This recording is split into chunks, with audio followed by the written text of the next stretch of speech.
Pemirsa, libur panjang penguntat Oktober mewasana becik ring penincapan wilangan pengerau wisatawan ke kudang-kudang objek wisata ring Badung, ring berbidangan objek wisata Kuta, Miwah Kuta Selatan, sanai akeh kerauhin wisatawan, minekadi ring Pantai Kuta, Pantai Melasti, Miwah Pantai Pandawa.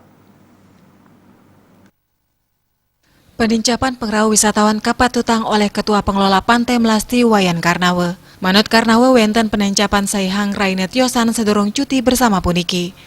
Sani sedurung nyani wantah wenten siu diri pengunjung, dincap menados tigang tali langkungan.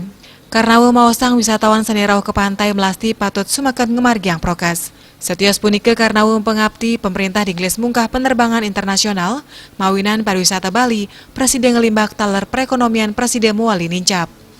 Setios punike Wayan Kasim, manajer pengelola Pantai Pandawa maosang, bus-bus ageng taler sampun rami rauh ke Pandawa.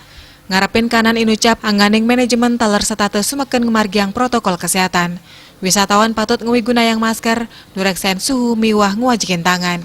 Wenten nyane penincapan pengerau wisatawan puniki, ngawinang samian angganin manajemen Pantai Pandawa sayan maut saha nyinayang ayah-ayahan sani becek, taler ngemecikin malih wewidangan Pantai Pandawa, mangde sayan naut uratian wisatawan sani melancaran ke Bali, rumasuk antuk utama yang pemargin protokol kesehatan ring tenghaing pandemi COVID-19. Dan pos nguning aya.